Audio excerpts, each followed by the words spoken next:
ሰላም፣ ይህ የቃና ዜና ቅምሻ ነው። የዕለቱ ዋና ዋና ዜናዎች።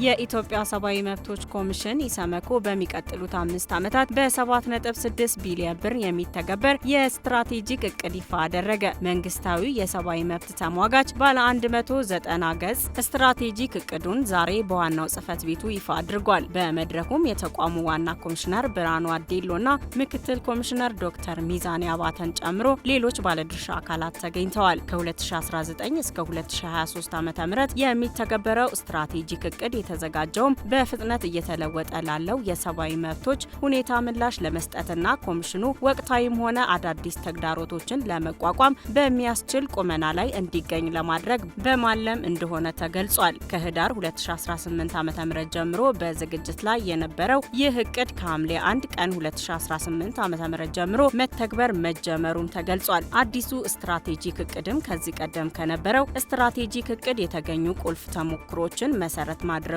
ኢሰመኮ ጠቁሟል። ኮሚሽኑ ባለፉት 5 ዓመታት በተገበረው ስትራቴጂ በ1116 የመንግስት የስራ ኃላፊዎች ላይ እርምጃ እንዲወሰድ ማድረጉንና 17328 ሰዎችን ከህገወጥ እስራት ማስለቀቁን ገልጿል። ኢሰመኮ ዛሬ ይፋ ያደረገው አዲሱ የስትራቴጂክ እቅድ ጠንካራ የሰብአዊ መብቶች ጥበቃን፣ ተጠያቂነትን፣ ተሳትፎና ተቋማዊ ምላሽ ሰጪነትን ለማስፈን የሚረዱ አስቻይ ሁኔታዎችን በመፍጠር ላይ እንደሚያተኩር ተገልጿል። ይሁንና የሲቪል ሰዎች ግድያና የአካል ጉዳት፣ የዘፈቀደ እስር እንዲሁም ደካማና የተበጣጠሱ የጥበቃ ስርዓቶችንና የታጠቁ የጸጥታ አካላት መበራከት በዚህ የስትራቴጂክ ዘመን ከፍተኛ ተጽዕኖ ይኖራቸዋል ተብሎ በእቅዱ ላይ ሰፍሯል። በሚቀጥሉት 5 ዓመታትም ስትራቴጂውን ለመተግበር 7.6 ቢሊዮን ብር እንደሚያስፈልግ ተገልጿል። ከአጠቃላይ ብር ውስጥም 4.4 ቢሊዮን የሚሆነው ከመንግስት በሚገኝ በጀት የሚሸፈን እንደሆነ የተገለጸ ሲሆን ቀሪው ደግሞ ከአጋር አካላት እንደሚሸፈን ተጠቅሷል። የኢሰመኮ ምክትል ኮሚሽነር እስካሁን በነበረው ሂደት ከመንግስት የሚጠበቀው የበጀት ምደባ በሚጠበቀው ደረጃ እንዳልሆነ፣ ነገር ግን በጀቱ የመጨመር አዝማሚያ እንዳለው ጠቁመዋል። አክለውም መንግስት ከሰብአዊ መብት አንጻር ግዴታ ያለበት በመሆኑ ለኮሚሽኑ የሚያስፈልገውን በጀት እንዲጨምር የውትወታ ስራ እንደሚሰራ ተናግረዋል። ከአጋር አካላት የሚገኘውን ፈንድም ኮሚሽኑ ነጻነቱንና ገለልተኝነቱን አደጋ ውስጥ በማይከት መልኩ እንደሚጠቀም አብራርተዋል። የጤና ሚኒስቴር ከኢትዮጵያ አርቲፊሻል ኢንተለጀንስ ኢንስቲትዩት ጋር ወረርሽኞችን ቀድሞ ለመተንበይ የርቀት ሕክምናን ለማስፋፋትና በጤናው ዘርፍ ዲጂታል ፈጠራን ለማፋጠን በጋራ ለመስራት የሚያስችል የመግባቢያ ስምምነት ተፈራረሙ። ስምምነቱን የጤና ሚኒስትር ዶክተር መቅደስ ዳባና የኢትዮጵያ አርቲፊሻል ኢንተለጀንስ ኢንስቲትዩት ዋና ዳይሬክተር ዶክተር ወርቁ ጋቸና ተፈራርመዋል።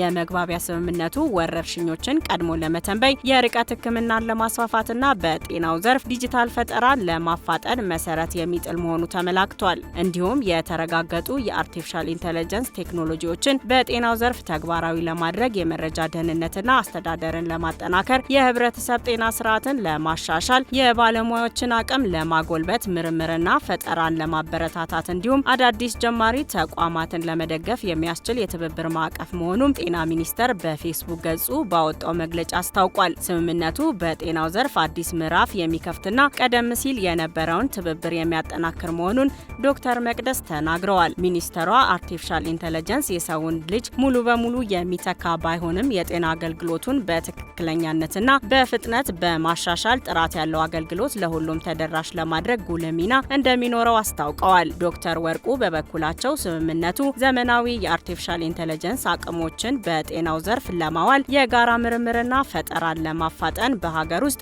የሚበለጽጉ የቴክኖሎጂ መፍትሄዎችን ለማሳደግ እንዲሁም የጤናና የቴክኖሎጂ ዘርፎችን በተቀናጀ ሁኔታ በማስተሳሰር ለሀገሪቱ የዲጂታል ለውጥ ጉልህ አስተዋጽኦ እንደሚያበረክት መናገራቸው ተጠቅሷል።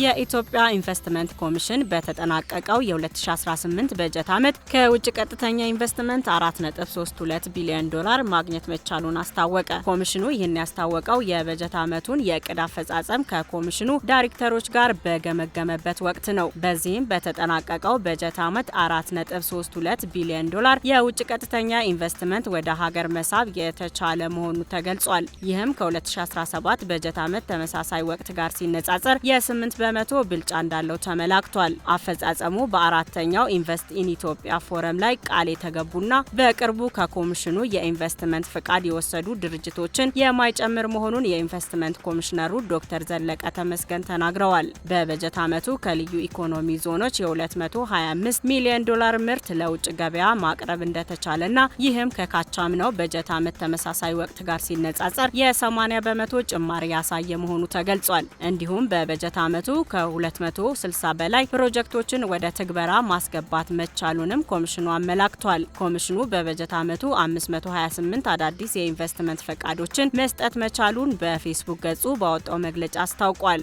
በተጨማሪም ፍቃድ የወሰዱ ድርጅቶችን ወደ ትግበራ ማሻገር፣ የስራ ዕድል ፈጠራ፣ በተሰጡ የኢንቨስትመንት ማበረታቻዎች ከሌሎች ባለድርሻ አካላት ጋር በቅንጅት በመስራት የተቋሙን አገልግሎት ሙሉ በሙሉ ወደ ዲጂታል መቀየር፣ የውስጥ ገቢን በማሳደግ እንዲሁም የኢንቨስትመንት ፕሮጀክቶችን ቁጥጥርና ክትትል፣ የቀረቡ ቅሬታዎችን መፍታትና የውጭ ባለሀብቶች በኢትዮጵያ ላይ ያላቸውን እምነት በማሳደግ ዙሪያ የተገኙ ውጤቶች በበጀት ዓመቱ የተመዘገቡ ዋና ዋና ስኬቶች መሆናቸውን ኮሚሽነሩ ጠቅሰዋል። አክለውም በፎረሙ ላይ ቃል የገቡና ከኮሚሽኑ ፍቃድ የወሰዱ ድርጅቶችን በፍጥነት ወደ ስራ እንዲገቡ ኮሚሽኑ አስፈላጊውን ድጋፍና ክትትል እያደረገ መሆኑን አንስተዋል።